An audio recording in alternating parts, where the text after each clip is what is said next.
안녕하세요. 우리 삶 속에 숨겨진 심리의 비밀을 탐구하는 시간입니다. 혹시 누군가와 대화하다가 분명 내가 상처를 받았는데 어느새 상대방을 위로하고 심지어 사과하고 있는 자신을 발견한 적 없으신가요? 혹은 문제의 원인은 상대방에게 있는데 결국 모든 책임이 나에게 있는 것처럼 상황이 뒤바뀌어버린 경험은 없으신지요? 만약 이런 혼란스러운 순간을 겪어보셨다면 오늘 이야기에 꼭 귀 기울여 주시기 바랍니다. 당신은 아마도 심리적으로 매우 교묘하고 파괴적인 조종 기술, 다르보를 경험했을 가능성이 높습니다. 오늘 우리는 이 다르보라는 가면 뒤에 숨은 가해자의 진짜 얼굴을 파헤쳐보고 그 어두운 그림자로부터 우리 자신을 지키는 지혜를 함께 나누고자 합니다. 본격적인 이야기에 앞서 오늘 내용이 여러분의 마음에 깊은 울림을 준다면 구독과 좋아요로 저희의 지식 나눔 여정에 함께 해주시길 부탁드립니다. 여러분의 작은 관심이 어딘가에서 홀로 아파하고 있을 또 다른 누군가에게 꼭 필요한 용기와 위로를 전하는 큰 힘이 됩니다. 또한 이 이야기가 필요할 것이라 생각되는 소중한 사람이 있다면 주저하지 말고 공유해 주십시오. 지혜를 나누는 것은 가장 따뜻한 형태의 응원입니다. 자, 그럼 시작하겠습니다. 주제는 가해자가 피해자 행세를 할 때 바로 다르보입니다. 다르보, DARVEO. 이 생소한 단어는 사실 5글자의 머리 글자를 딴 심리학 용어입니다. D는 deny, 즉 부인입니다. A는 attack, 공격입니다. 그리고 RVO는 reverse victim and offender, 피해자와 가해자의 역할을 뒤바꾸기를 의미합니다. 정리하자면 다르보는 가해자가 자신의 잘못된 행동에 대한 책임을 회피하기 위해 사용하는 아주 정교한 심리 조종 기술입니다. 그들은 먼저 자신의 잘못을 철저히 부인하고 문제를 제기한 상대를 오히려 공격합니다. 그리고 마지막 단계로 자신이야말로 진짜 피해자이며 상대방이 가해자라고 상황을 완전히 뒤바꿔 버립니다. 이 기술은 주로 자기애성 성격장애, 즉 나르시시스트나 상습적인 가해자들이 즐겨 사용하는 무기입니다. 그들은 이 방법을 통해 자신의 유해한 행동에 대한 책임을 지지 않고 오히려 동정과 연민의 대상이 되기를 원합니다. 스스로를 피해자의 위치에 놓음으로써 모든 비난의 화살을 진짜 피해자에게 돌리는 것이죠. 다르보의 첫 번째 단계, 부인은 어떻게 나타날까요? 피해자가 용기를 내어 당신의 그 말 때문에 내가 상처받았어요 라고 말했을 때 가해자는 그 사실 자체를 인정하지 않습니다. 그들은 내가 언제 그랬어? 난 그런 말 한 적 없어라며 기억을 왜곡하거나 에이, 그게 뭐 그리 대수라고 그래? 내가 너무 예민한 거 아냐? 라며 피해자의 감정을 사소한 것으로 치부해버립니다. 이것은 명백한 역사 다시 쓰기이며 피해자의 감정과 경험을 송두리째 무시하는 행위입니다. 피해자는 이 단계에서부터 자신의 기억과 감정에 대한 의심을 품기 시작합니다. 내가 정말 과민 반응한 걸까? 하는 혼란에 빠지게 되는 것이죠. 두 번째 단계는 공격입니다. 피해자가 가해자의 부인에도 불구하고 계속해서 문제를 제기하면 가해자는 이를 자신에 대한 인격적인 공격으로 받아들입니다. 그리고 방어적인 태도를 넘어 상대를 맹렬히 공격하기 시작합니다. 이것이 바로 다르보의 A, 어택입니다. 이 공격은 매우 다양한 형태로 나타납니다. 거친 언어로 모욕을 주거나 내가 항상 그런 식이니까 내가 이렇게 되는 거 아냐? 라며 과거의 일을 들추어내기도 합니다. 심지어 대화의 본질과 전혀 상관없는 약점을 들춰내 비난하며 피해자의 마음에 깊은 상처를 입힙니다. 이 단계의 목표는 피해자가 자신의 생각에 심각한 의심을 품게 만들고 더 이상 문제를 제기할 수 없도록 심리적으로 무장해제시키는 것입니다. 많은 분들이 여기서 흔히 하는 실수가 있습니다. 바로 모든 사람이 나처럼 진실을 말할 것이라고 믿는 것입니다. 하지만 조종에 능한 가해자들은 당신의 눈을 똑바로 쳐다보면서도 태연하게 거짓말을 할 수 있다는 사실을 받아들여야 합니다. 그렇지 않으면 당신은 그들의 공격에 속수무책으로 당하며 혹시 내가 정말 잘못된 건가? 라며 스스로를 의심하는 덫에 걸리게 됩니다. 그리고 마침내 마지막 단계, 피해자와 가해자의 역할 뒤바꾸기가 펼쳐집니다. 가해자는 끈질긴 논쟁과 공격을 통해 상황의 주도권을 완전히 장악합니다. 그리고 자신이 억울하게 비난받고 부당한 대우를 받은 피해자라고 주장하기 시작합니다. 반면 문제를 처음 제기했던 진짜 피해자는 이기적이고 상대를 괴롭히는 가해자로 둔갑해버립니다. 이것이 바로 다르보의 RVO, 리버스 빅텀 앤드 어펜더입니다.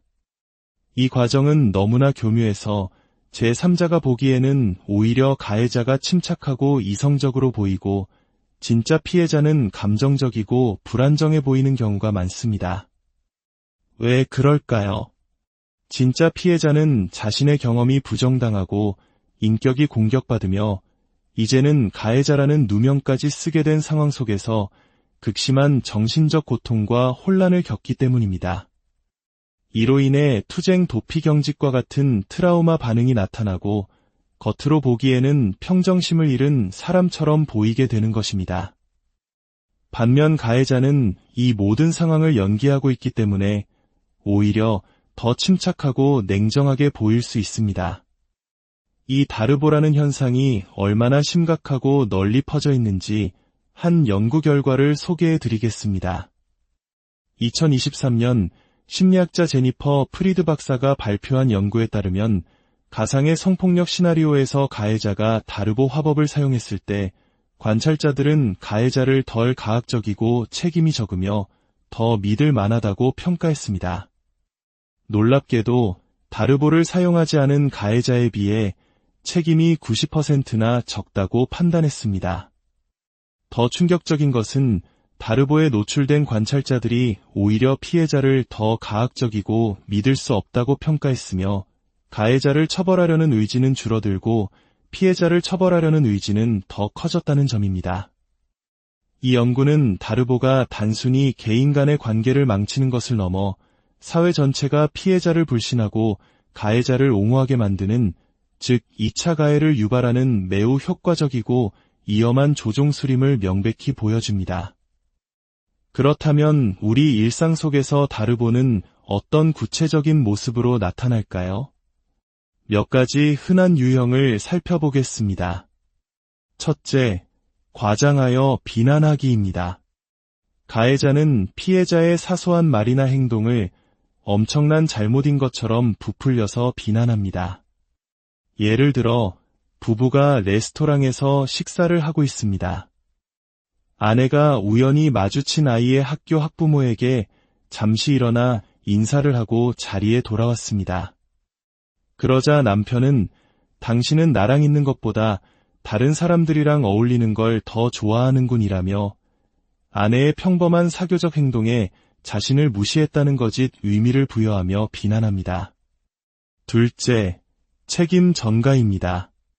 피해자가 합리적인 문제나 걱정을 이야기하면 가해자는 그 내용은 무시한 채 오히려 책임을 피해자에게 돌립니다. 아내가 여보, 이번 달 생활비가 좀 부족한 것 같아요 라고 조심스럽게 말하자 남편은 내가 해주는 건 뭐 하나 마음에 드는 게 없지? 라며 대답합니다. 이 말은 아내의 합리적인 걱정을 묵살했을 뿐만 아니라 아내를 만족할 줄 모르는 불평꾼으로 만들어버리는 교묘한 책임 전가입니다. 셋째, 희생양 만들기입니다. 가해자는 자신의 잘못으로 인해 관계에 문제가 생겼음에도 불구하고 다른 사람들에게는 마치 피해자가 문제의 원인인 것처럼 거짓 이야기를 퍼뜨립니다. 예를 들어 남편의 지속적인 정서적 학대로 아내가 외상 후 스트레스 장애를 겪고 있다고 가정해 봅시다. 남편은 주변 사람들에게 이렇게 말합니다. 요즘 아내를 위해 기도 좀 해주세요. 감정 기복이 너무 심하고 집안일도 제대로 못해서 제가 너무 힘드네요. 이렇게 말함으로써 사람들은 남편을 힘든 아내를 돌보는 착한 사람으로 동정하게 되고 진짜 피해자인 아내는 정신적으로 불안정한 문제 있는 사람으로 낙인 찍히게 됩니다. 넷째, 농담을 무기로 삼기입니다. 가해자는 농담이라는 가면 뒤에 숨어 피해자를 깎아내립니다. 많은 사람들 앞에서 피해자의 외모나 단점을 가지고 웃음거리로 만듭니다. 피해자가 불쾌함을 표현하면 가해자는 농담인데 왜 그렇게 예민하게 굴어? 분위기 파악 좀 해라며 오히려 피해자를 유머 감각 없고 예민한 사람으로 몰아세웁니다. 결국 피해자는 모욕을 당하고도 그 모욕에 반응했다는 이유로 또다시 비난받는 이중의 고통을 겪게 됩니다. 이외에도 대화의 주제를 교묘하게 바꾸는 주제 돌리기, 끊임없이 자신이 상처받았다고 호소하는 피해자 연기하기, 하지도 않은 일을 했다고 몰아세우는 거짓 비난 등 다르보의 전술은 셀 수 없이 많습니다. 이러한 다르보 조종은 피해자의 정신과 감정에 치명적인 영향을 미칩니다. 지속적인 스트레스는 단순히 기분만 상하게 하는 것이 아니라 우리 몸을 실제로 병들게 합니다. 혼란과 자기의심, 부당한 비난 속에서 우리 몸의 내분 비계는 코르티솔과 아드레날린 같은 스트레스 호르몬을 끊임없이 분비합니다. 이는 시간이 지남에 따라 면역 체계를 약화시키고 원인 모를 자가 면역 질환이나 만성 통증, 심지어 암과 같은 심각한 신체적 질병으로 이어질 수 있습니다. 특히 한국 문화권에서는 억울한 감정을 풀지 못해 생기는 화병이라는 것이 있지 않습니까? 가슴이 답답하고 열이 오르고 목에 무언가 걸린 듯한 느낌. 이것이 바로 다르보와 같은 지속적인 정서적 학대가 우리 몸에 남기는 상처의 증거일 수 있습니다. 또한 피해자들은 복합성 외상 후 스트레스 장애를 겪게 될 가능성이 높습니다.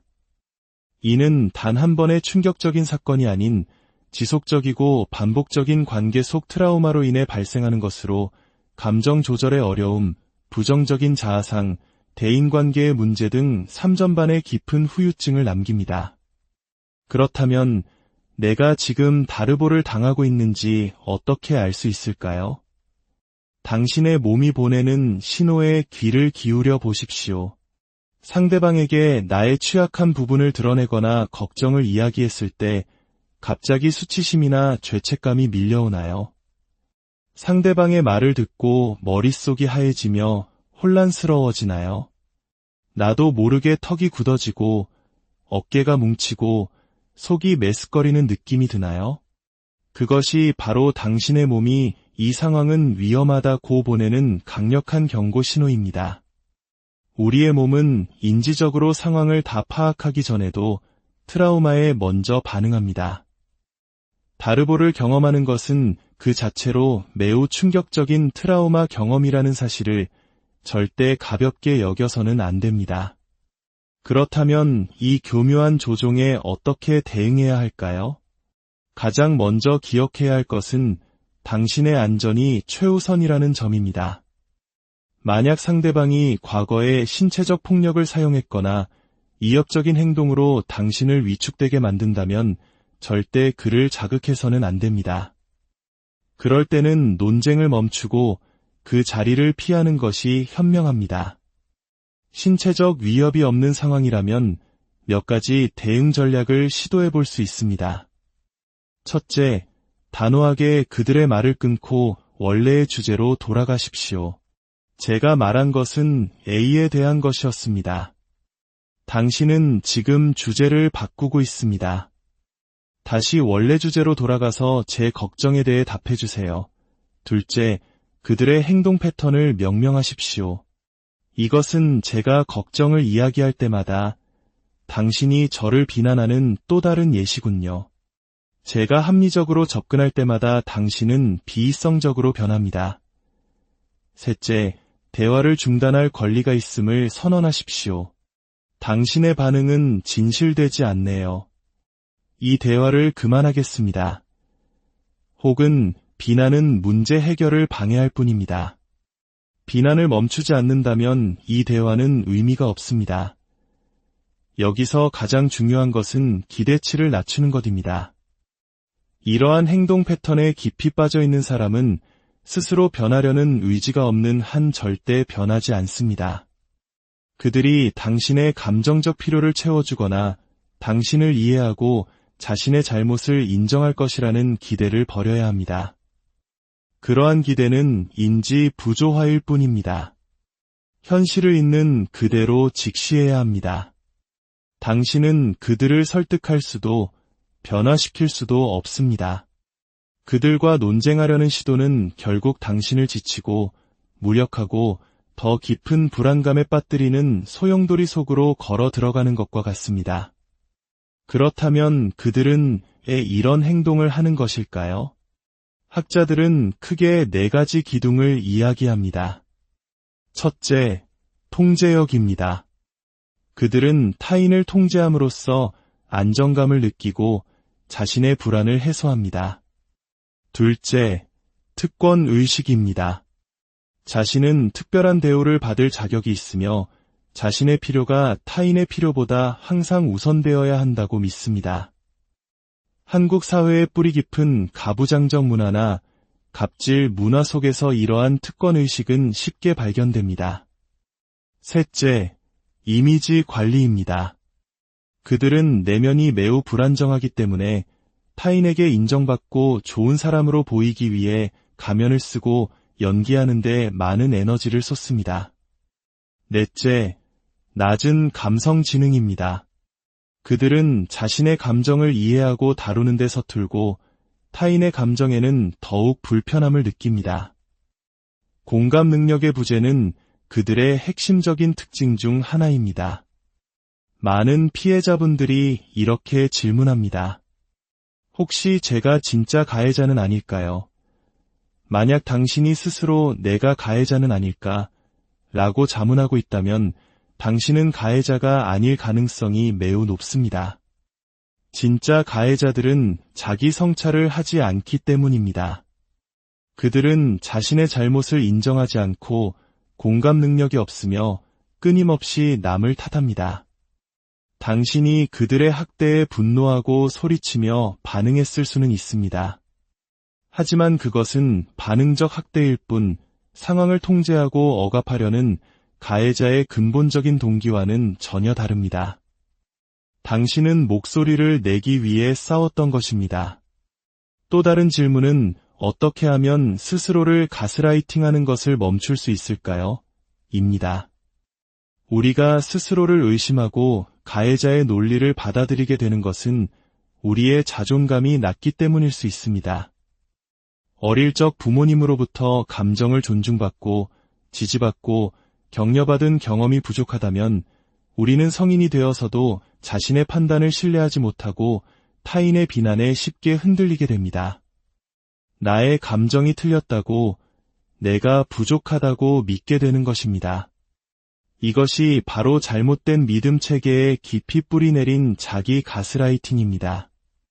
전문가와의 상담을 통해 과거의 상처를 들여다보고 나 자신에 대한 건강한 믿음을 회복하는 과정이 반드시 필요합니다. 오늘 우리는 가해자가 피해자의 가면을 쓰는 교묘한 심리 조종술, 바르보에 대해 깊이 알아보았습니다. 이 지식은 어둠 속에서 길을 잃은 당신에게 등불이 되어줄 것입니다. 혼란의 안개를 걷어내고 상황을 명확히 인식하는 것이 바로 치유의 첫걸음입니다. 기억하십시오.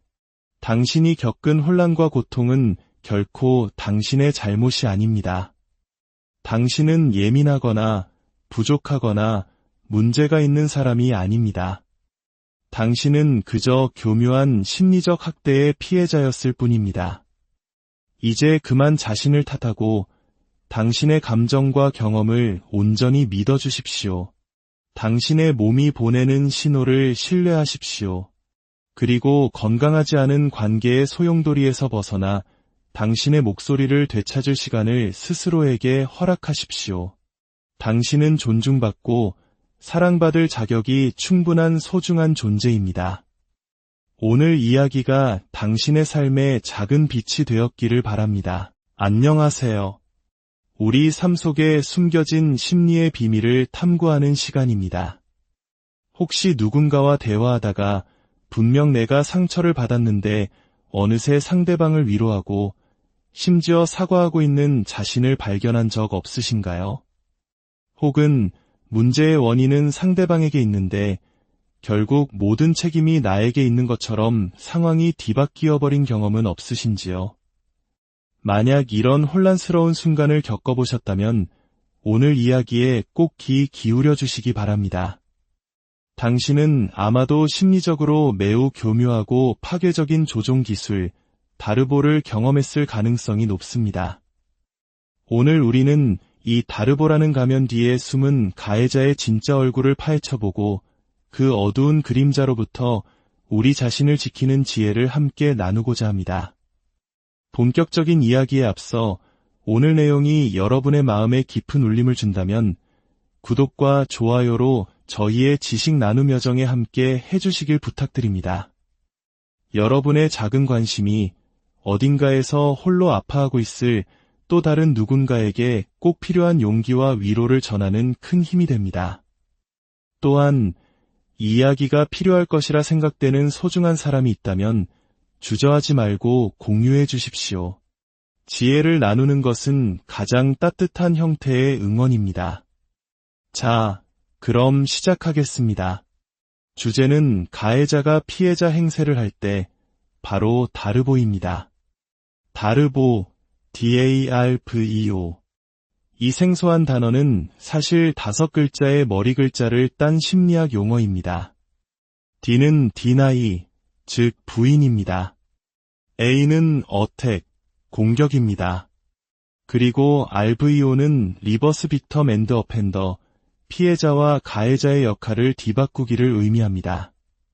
정리하자면 다르보는 가해자가 자신의 잘못된 행동에 대한 책임을 회피하기 위해 사용하는 아주 정교한 심리 조종 기술입니다.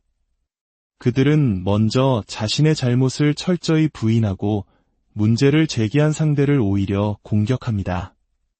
그리고 마지막 단계로 자신이야말로 진짜 피해자이며 상대방이 가해자라고 상황을 완전히 뒤바꿔 버립니다.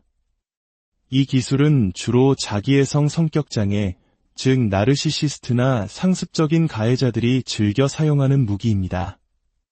그들은 이 방법을 통해 자신의 유해한 행동에 대한 책임을 지지 않고 오히려 동정과 연민의 대상이 되기를 원합니다. 스스로를 피해자의 위치에 놓음으로써 모든 비난의 화살을 진짜 피해자에게 돌리는 것이죠. 다르보의 첫 번째 단계, 부인은 어떻게 나타날까요?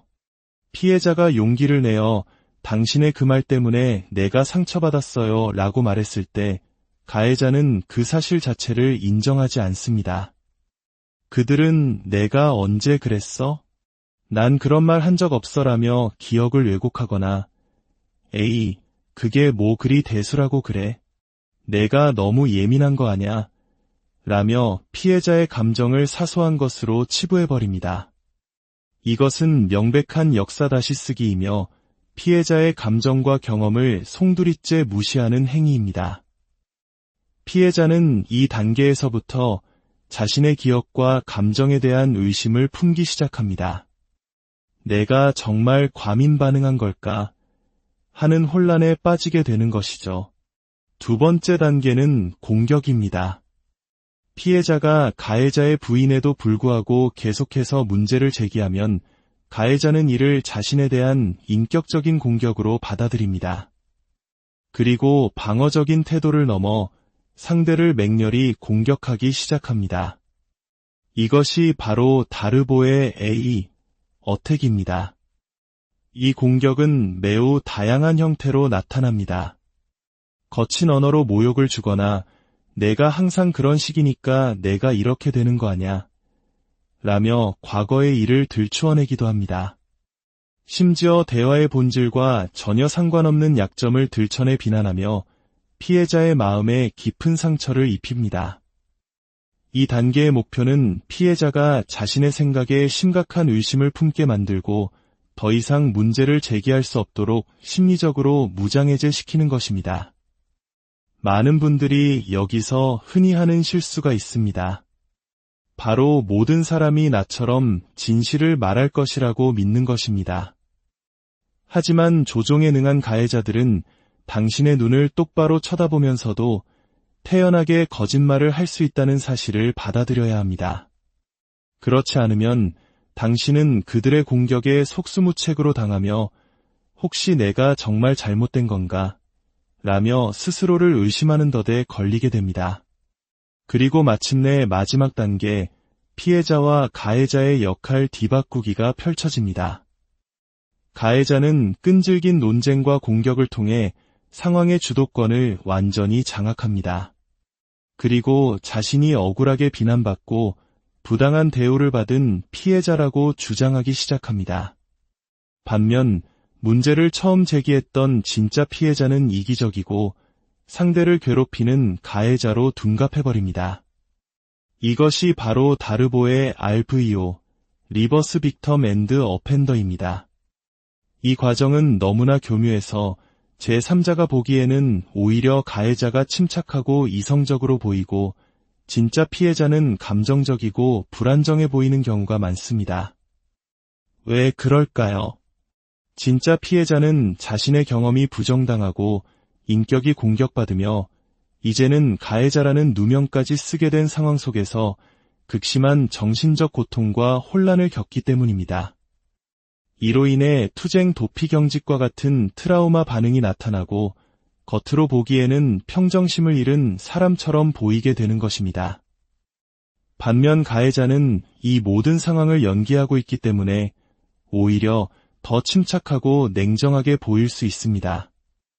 이 다르보라는 현상이 얼마나 심각하고 널리 퍼져 있는지 한 연구 결과를 소개해 드리겠습니다. 2023년 심리학자 제니퍼 프리드 박사가 발표한 연구에 따르면 가상의 성폭력 시나리오에서 가해자가 다르보 화법을 사용했을 때 관찰자들은 가해자를 덜 가학적이고 책임이 적으며 더 믿을 만하다고 평가했습니다. 놀랍게도 다르보를 사용하지 않은 가해자에 비해 책임이 90%나 적다고 판단했습니다. 더 충격적인 것은 다르보에 노출된 관찰자들이 오히려 피해자를 더 가학적이고 믿을 수 없다고 평가했으며 가해자를 처벌하려는 의지는 줄어들고 피해자를 처벌하려는 의지는 더 커졌다는 점입니다. 이 연구는 다르보가 단순히 개인 간의 관계를 망치는 것을 넘어 사회 전체가 피해자를 불신하고 가해자를 옹호하게 만드는, 즉 2차 가해를 유발하는 매우 효과적이고 위험한 조종술임을 명백히 보여줍니다. 그렇다면 우리 일상 속에서 다르보는 어떤 구체적인 모습으로 나타날까요? 몇 가지 흔한 유형을 살펴보겠습니다. 첫째, 과장하여 비난하기입니다. 가해자는 피해자의 사소한 말이나 행동을 엄청난 잘못인 것처럼 부풀려서 비난합니다. 예를 들어, 부부가 레스토랑에서 식사를 하고 있습니다. 아내가 우연히 마주친 아이의 학교 학부모에게 잠시 일어나 인사를 하고 자리에 돌아왔습니다. 그러자 남편은 당신은 나랑 있는 것보다 다른 사람들이랑 어울리는 걸 더 좋아하는군이라며 아내의 평범한 사교적 행동에 자신을 무시했다는 거짓 의미를 부여하며 비난합니다. 둘째, 책임 전가입니다. 피해자가 합리적인 문제나 걱정을 이야기하면 가해자는 그 내용은 무시한 채 오히려 책임을 피해자에게 돌립니다. 아내가 여보, 이번 달 생활비가 좀 부족한 것 같아요 라고 조심스럽게 말하자 남편은 내가 해주는 건 뭐 하나 마음에 드는 게 없지? 라며 대답합니다. 이 말은 아내의 합리적인 걱정을 묵살했을 뿐만 아니라 아내를 만족할 줄 모르는 불평꾼으로 만들어버리는 교묘한 책임 전가입니다. 셋째, 희생양 만들기입니다. 가해자는 자신의 잘못으로 인해 관계에 문제가 생겼음에도 불구하고 다른 사람들에게는 마치 피해자가 문제의 원인인 것처럼 거짓 이야기를 퍼뜨립니다. 예를 들어 남편의 지속적인 정서적 학대로 아내가 외상 후 스트레스 장애를 겪고 있다고 가정해 봅시다. 남편은 주변 사람들에게 이렇게 말합니다. 요즘 아내를 위해 기도 좀 해주세요. 감정 기복이 너무 심하고 집안일도 제대로 못해서 제가 너무 힘드네요. 이렇게 말함으로써 사람들은 남편을 힘든 아내를 돌보는 착한 사람으로 동정하게 되고 진짜 피해자인 아내는 정신적으로 불안정한 문제 있는 사람으로 낙인 찍히게 됩니다. 넷째, 농담을 무기로 삼기입니다. 가해자는 농담이라는 가면 뒤에 숨어 피해자를 깎아내립니다.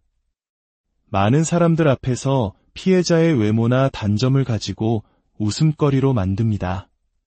피해자가 불쾌함을 표현하면 가해자는 농담인데 왜 그렇게 예민하게 굴어?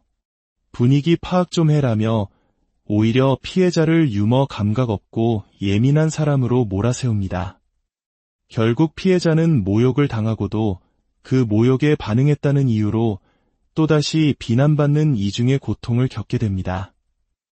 이외에도 대화의 주제를 교묘하게 바꾸는 주제 돌리기, 끊임없이 자신이 상처받았다고 호소하는 피해자 연기하기, 하지도 않은 일을 했다고 몰아세우는 거짓 비난 등 다르보의 전술은 셀 수 없이 많습니다. 이러한 다르보 조종은 피해자의 정신과 감정에 치명적인 영향을 미칩니다.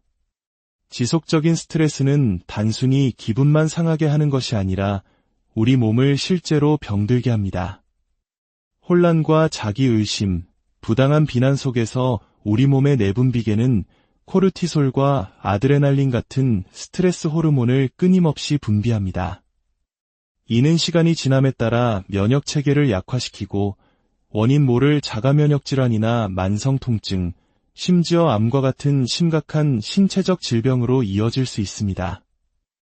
특히 한국 문화권에서는 억울한 감정을 풀지 못해 생기는 화병이라는 것이 있지 않습니까? 가슴이 답답하고 열이 오르고 목에 무언가 걸린 듯한 느낌. 이것이 바로 다르보와 같은 지속적인 정서적 학대가 우리 몸에 남기는 상처의 증거일 수 있습니다. 또한 피해자들은 복합성 외상 후 스트레스 장애를 겪게 될 가능성이 높습니다. 이는 단 한 번의 충격적인 사건이 아닌 지속적이고 반복적인 관계 속 트라우마로 인해 발생하는 것으로 감정 조절의 어려움, 부정적인 자아상, 대인관계의 문제 등 3전반의 깊은 후유증을 남깁니다. 그렇다면 내가 지금 다르보를 당하고 있는지 어떻게 알 수 있을까요? 당신의 몸이 보내는 신호에 귀를 기울여 보십시오. 상대방에게 나의 취약한 부분을 드러내거나 걱정을 이야기했을 때 갑자기 수치심이나 죄책감이 밀려오나요? 상대방의 말을 듣고 머릿속이 하얘지며 혼란스러워지나요? 나도 모르게 턱이 굳어지고 어깨가 뭉치고 속이 메스꺼리는 느낌이 드나요? 그것이 바로 당신의 몸이 이 상황은 위험하다고 보내는 강력한 경고 신호입니다. 우리의 몸은 인지적으로 상황을 다 파악하기 전에도 트라우마에 먼저 반응합니다. 다르보를 경험하는 것은 그 자체로 매우 충격적인 트라우마 경험이라는 사실을 절대 가볍게 여겨서는 안 됩니다. 그렇다면 이 교묘한 조종에 어떻게 대응해야 할까요? 가장 먼저 기억해야 할 것은 당신의 안전이 최우선이라는 점입니다. 만약 상대방이 과거에 신체적 폭력을 사용했거나 이협적인 행동으로 당신을 위축되게 만든다면 절대 그를 자극해서는 안 됩니다. 그럴 때는 논쟁을 멈추고 그 자리를 피하는 것이 현명합니다. 신체적 위협이 없는 상황이라면 몇 가지 대응 전략을 시도해 볼 수 있습니다. 첫째, 단호하게 그들의 말을 끊고 원래의 주제로 돌아가십시오. 제가 말한 것은 A에 대한 것이었습니다. 당신은 지금 주제를 바꾸고 있습니다. 다시 원래 주제로 돌아가서 제 걱정에 대해 답해주세요. 둘째, 그들의 행동 패턴을 명명하십시오. 이것은 제가 걱정을 이야기할 때마다 당신이 저를 비난하는 또 다른 예시군요. 제가 합리적으로 접근할 때마다 당신은 비이성적으로 변합니다. 셋째, 대화를 중단할 권리가 있음을 선언하십시오. 당신의 반응은 진실되지 않네요. 이 대화를 그만하겠습니다. 혹은 비난은 문제 해결을 방해할 뿐입니다. 비난을 멈추지 않는다면 이 대화는 의미가 없습니다. 여기서 가장 중요한 것은 기대치를 낮추는 것입니다. 이러한 행동 패턴에 깊이 빠져 있는 사람은 스스로 변하려는 의지가 없는 한 절대 변하지 않습니다.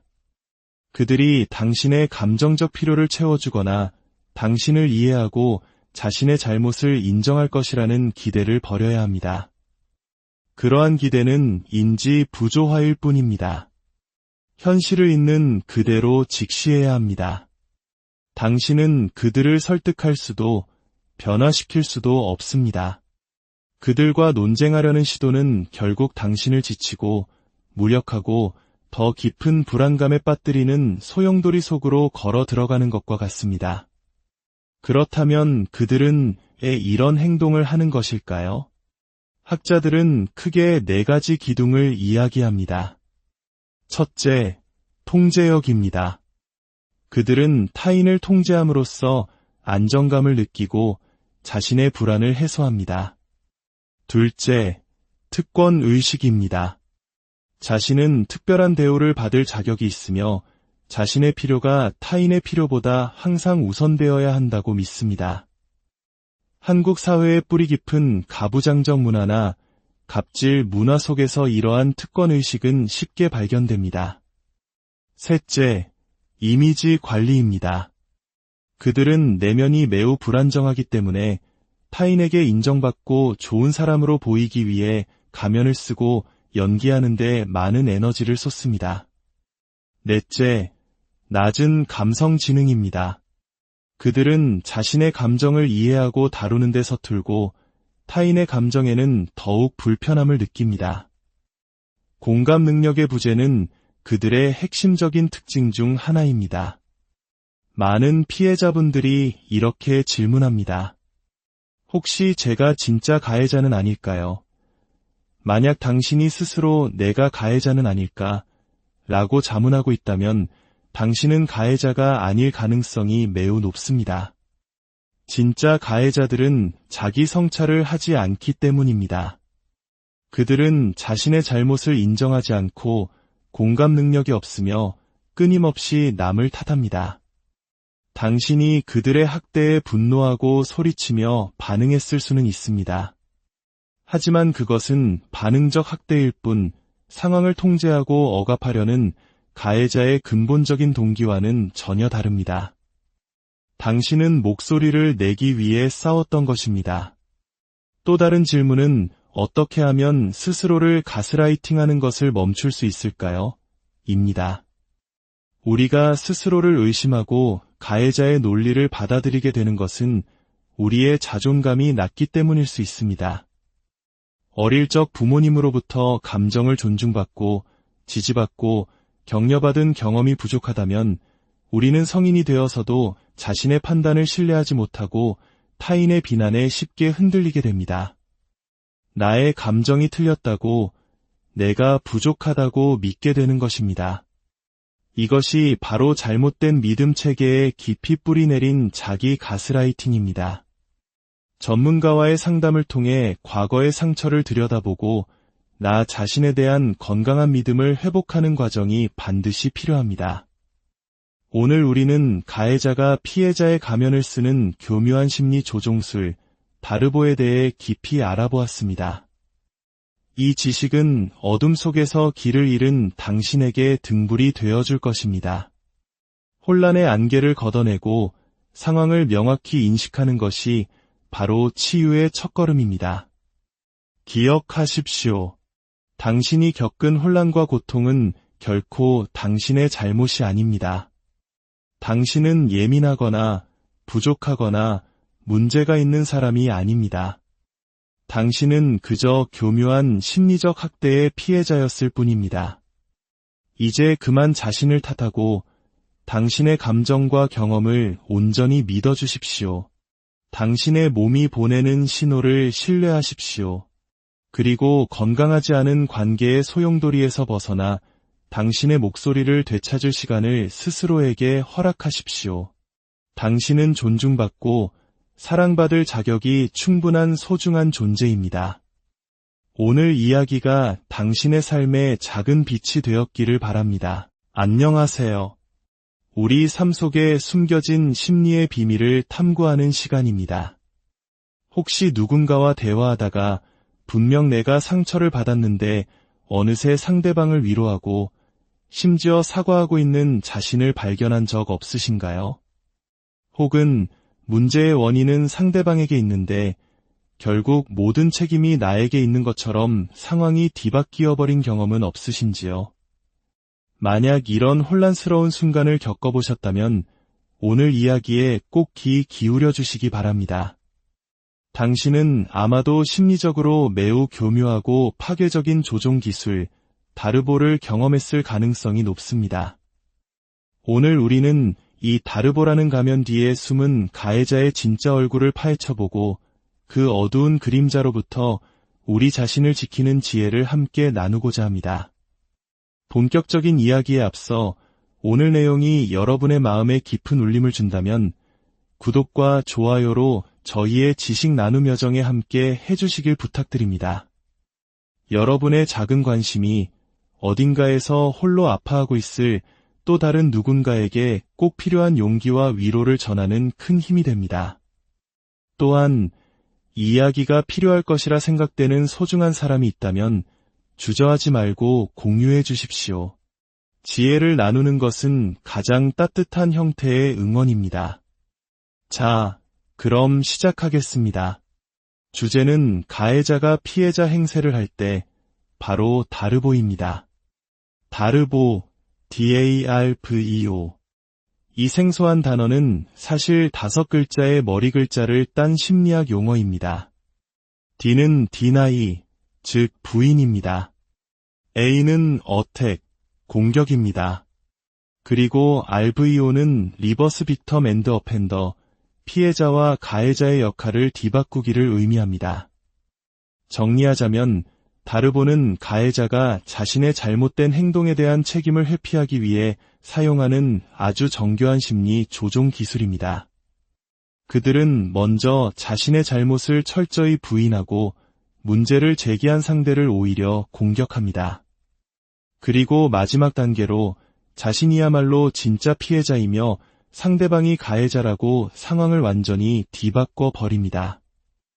이 기술은 주로 자기애성 성격장애, 즉 나르시시스트나 상습적인 가해자들이 즐겨 사용하는 무기입니다. 그들은 이 방법을 통해 자신의 유해한 행동에 대한 책임을 지지 않고 오히려 동정과 연민의 대상이 되기를 원합니다. 스스로를 피해자의 위치에 놓음으로써 모든 비난의 화살을 진짜 피해자에게 돌리는 것이죠.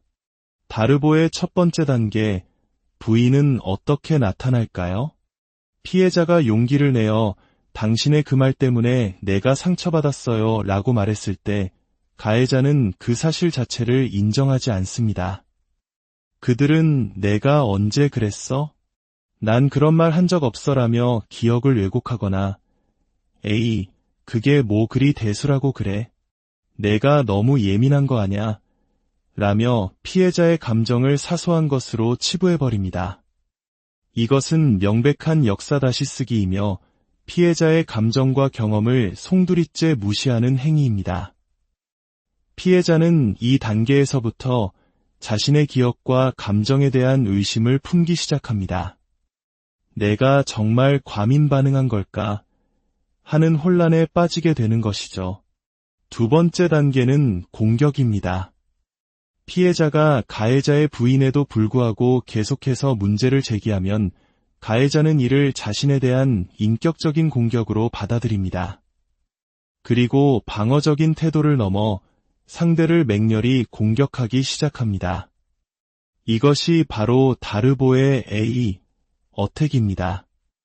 이 공격은 매우 다양한 형태로 나타납니다. 거친 언어로 모욕을 주거나 내가 항상 그런 식이니까 내가 이렇게 되는 거 아냐 라며 과거의 일을 들추어내기도 합니다. 심지어 대화의 본질과 전혀 상관없는 약점을 들춰내 비난하며 피해자의 마음에 깊은 상처를 입힙니다. 이 단계의 목표는 피해자가 자신의 생각에 심각한 의심을 품게 만들고 더 이상 문제를 제기할 수 없도록 심리적으로 무장해제시키는 것입니다.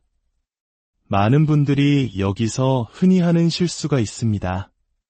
바로 모든 사람이 나처럼 진실을 말할 것이라고 믿는 것입니다. 하지만 조종에 능한 가해자들은 당신의 눈을 똑바로 쳐다보면서도 태연하게 거짓말을 할 수 있다는 사실을 받아들여야 합니다. 그렇지 않으면 당신은 그들의 공격에 속수무책으로 당하며 혹시 내가 정말 잘못된 건가? 라며 스스로를 의심하는 덫에 걸리게 됩니다. 그리고 마침내 마지막 단계, 피해자와 가해자의 역할 뒤바꾸기가 펼쳐집니다. 가해자는 끈질긴 논쟁과 공격을 통해 상황의 주도권을 완전히 장악합니다. 그리고 자신이 억울하게 비난받고 부당한 대우를 받은 피해자라고 주장하기 시작합니다.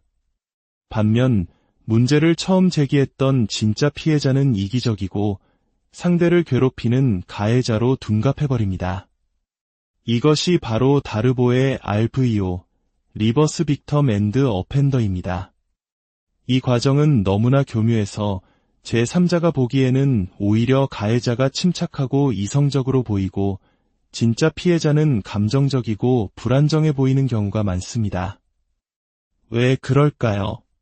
진짜 피해자는 자신의 경험이 부정당하고 인격이 공격받으며 이제는 가해자라는 누명까지 쓰게 된 상황 속에서 극심한 정신적 고통과 혼란을 겪기 때문입니다.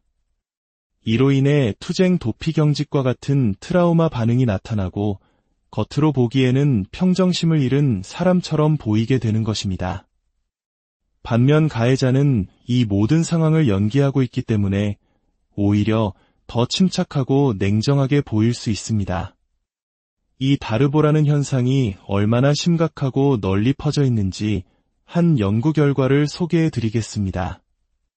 2023년 심리학자 제니퍼 프리드 박사가 발표한 연구에 따르면 가상의 성폭력 시나리오에서 가해자가 다르보 화법을 사용했을 때 관찰자들은 가해자를 덜 가학적이고 책임이 적으며 더 믿을 만하다고 평가했습니다. 놀랍게도 다르보를 사용하지 않은 가해자에 비해 책임이 90%나 적다고 판단했습니다. 더 충격적인 것은 다르보에 노출된 관찰자들이 오히려 피해자를 더 가학적이고 믿을 수 없다고 평가했으며 가해자를 처벌하려는 의지는 줄어들고 피해자를 처벌하려는 의지는 더 커졌다는 점입니다. 이 연구는 다르보가 단순히 개인 간의 관계를 망치는 것을 넘어 사회 전체가 피해자를 불신하고 가해자를 옹호하게 만드는, 즉 2차 가해를 유발하는 매우 효과적이고 위험한 조종술임을 명백히 보여줍니다. 그렇다면 우리 일상 속에서 다르보는 어떤 구체적인 모습으로 나타날까요? 몇 가지 흔한 유형을 살펴보겠습니다. 첫째, 과장하여 비난하기입니다. 가해자는 피해자의 사소한 말이나 행동을 엄청난 잘못인 것처럼 부풀려서 비난합니다. 예를 들어, 부부가 레스토랑에서 식사를 하고 있습니다. 아내가 우연히 마주친 아이의 학교 학부모에게 잠시 일어나 인사를 하고 자리에 돌아왔습니다. 그러자 남편은 당신은 나랑 있는 것보다 다른 사람들이랑 어울리는 걸 더 좋아하는군이라며 아내의 평범한 사교적 행동에 자신을 무시했다는 거짓 의미를 부여하며 비난합니다. 둘째, 책임 전가입니다. 피해자가 합리적인 문제나 걱정을 이야기하면 가해자는 그 내용은 무시한 채 오히려 책임을 피해자에게 돌립니다.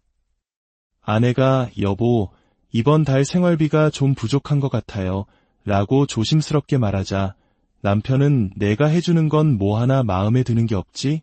라며 대답합니다. 이 말은 아내의 합리적인 걱정을 묵살했을 뿐만 아니라 아내를 만족할 줄 모르는 불평꾼으로 만들어버리는 교묘한 책임 전가입니다. 셋째, 희생양 만들기입니다. 가해자는 자신의 잘못으로 인해 관계에 문제가 생겼음에도 불구하고 다른 사람들에게는 마치 피해자가 문제의 원인인 것처럼 거짓 이야기를 퍼뜨립니다. 예를 들어 남편의 지속적인 정서적 학대로 아내가 외상 후 스트레스 장애를 겪고 있다고 가정해 봅시다. 남편은 주변 사람들에게 이렇게 말합니다. 요즘 아내를 위해 기도 좀 해주세요. 감정 기복이 너무 심하고 집안일도 제대로 못해서 제가 너무 힘드네요. 이렇게 말함으로써 사람들은 남편을 힘든 아내를 돌보는 착한 사람으로 동정하게 되고 진짜 피해자인 아내는 정신적으로 불안정한 문제 있는 사람으로 낙인 찍히게 됩니다. 넷째, 농담을 무기로 삼기입니다. 가해자는 농담이라는 가면 뒤에 숨어 피해자를 깎아내립니다. 많은 사람들 앞에서 피해자의 외모나 단점을 가지고 웃음거리로 만듭니다. 피해자가 불쾌함을 표현하면 가해자는 농담인데 왜 그렇게 예민하게 굴어? 분위기 파악 좀 해라며 오히려 피해자를 유머 감각 없고 예민한 사람으로 몰아세웁니다. 결국 피해자는 모욕을 당하고도 그 모욕에 반응했다는 이유로 또다시 비난받는 이중의 고통을 겪게 됩니다. 이외에도 대화의 주제를 교묘하게 바꾸는 주제 돌리기, 끊임없이 자신이 상처받았다고 호소하는 피해자 연기하기, 하지도 않은 일을 했다고 몰아세우는 거짓 비난 등 다르보의 전술은 셀 수 없이 많습니다. 이러한 다르보 조종은 피해자의 정신과 감정에 치명적인 영향을 미칩니다. 지속적인 스트레스는 단순히 기분만 상하게 하는 것이 아니라 우리 몸을 실제로 병들게 합니다. 혼란과 자기의심, 부당한 비난 속에서 우리 몸의 내분 비계는 코르티솔과 아드레날린 같은 스트레스 호르몬을 끊임없이 분비합니다. 이는 시간이 지남에 따라 면역 체계를 약화시키고 원인 모를 자가면역 질환이나 만성 통증, 심지어 암과 같은 심각한 신체적 질병으로 이어질 수 있습니다. 특히 한국 문화권에서는 억울한 감정을 풀지 못해 생기는 화병이라는 것이 있지 않습니까? 가슴이 답답하고 열이 오르고 목에 무언가 걸린 듯한 느낌. 이것이 바로 다르보와 같은 지속적인 정서적 학대가 우리 몸에 남기는 상처의 증거일 수 있습니다. 또한 피해자들은 복합성 외상 후 스트레스 장애를 겪게 될 가능성이 높습니다.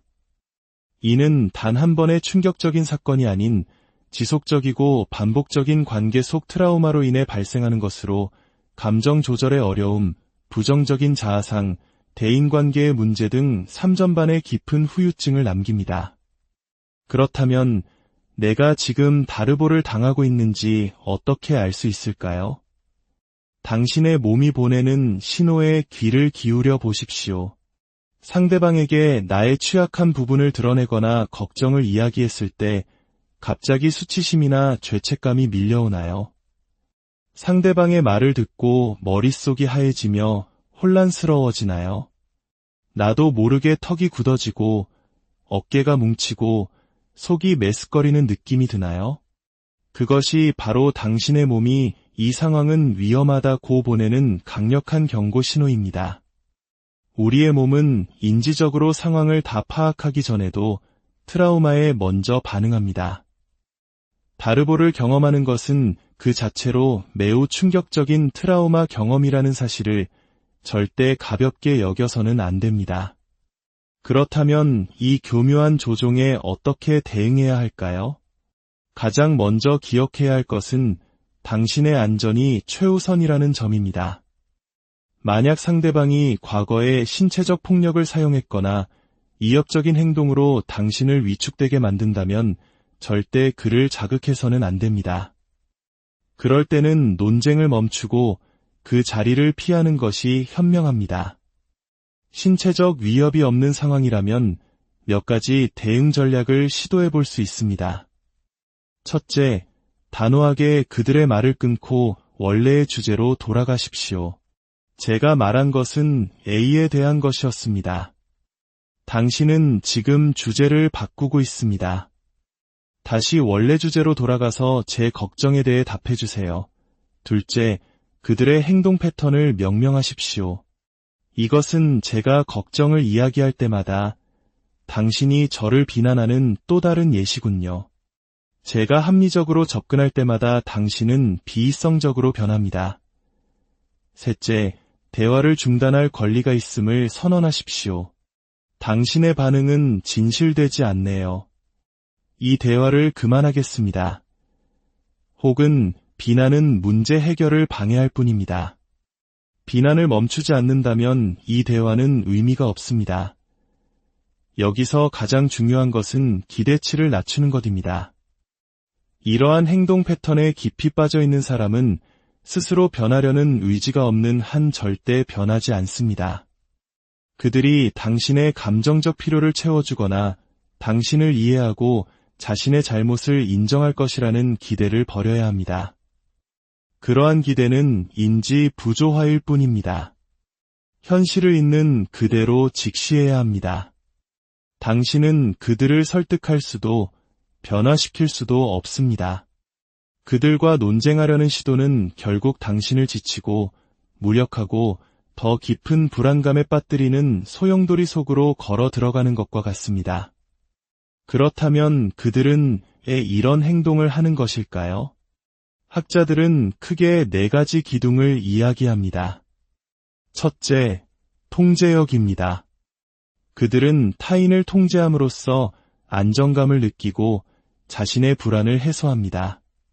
둘째, 특권의식입니다. 자신은 특별한 대우를 받을 자격이 있으며 자신의 필요가 타인의 필요보다 항상 우선되어야 한다고 믿습니다. 한국 사회의 뿌리 깊은 가부장적 문화나 갑질 문화 속에서 이러한 특권의식은 쉽게 발견됩니다. 셋째, 이미지 관리입니다. 그들은 내면이 매우 불안정하기 때문에 타인에게 인정받고 좋은 사람으로 보이기 위해 가면을 쓰고 연기하는 데 많은 에너지를 쏟습니다. 넷째, 낮은 감성 지능입니다. 그들은 자신의 감정을 이해하고 다루는 데 서툴고 타인의 감정에는 더욱 불편함을 느낍니다. 공감 능력의 부재는 그들의 핵심적인 특징 중 하나입니다. 많은 피해자분들이 이렇게 질문합니다. 혹시 제가 진짜 가해자는 아닐까요? 만약 당신이 스스로 내가 가해자는 아닐까? 라고 자문하고 있다면 당신은 가해자가 아닐 가능성이 매우 높습니다. 진짜 가해자들은 자기 성찰을 하지 않기 때문입니다. 그들은 자신의 잘못을 인정하지 않고 공감 능력이 없으며 끊임없이 남을 탓합니다. 당신이 그들의 학대에 분노하고 소리치며 반응했을 수는 있습니다. 하지만 그것은 반응적 학대일 뿐 상황을 통제하고 억압하려는 가해자의 근본적인 동기와는 전혀 다릅니다.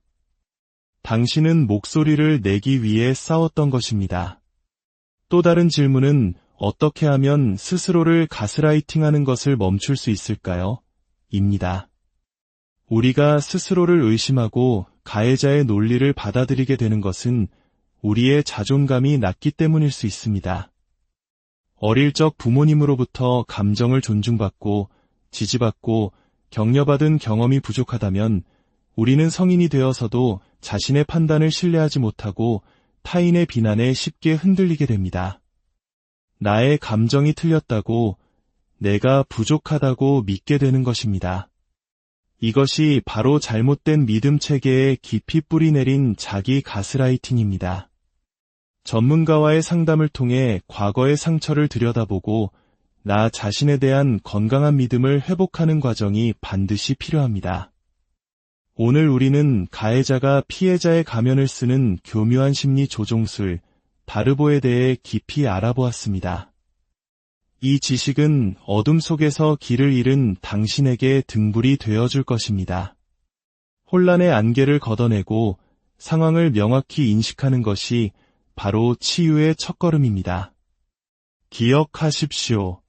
당신이 겪은 혼란과 고통은 결코 당신의 잘못이 아닙니다. 당신은 예민하거나 부족하거나 문제가 있는 사람이 아닙니다. 당신은 그저 교묘한 심리적 학대에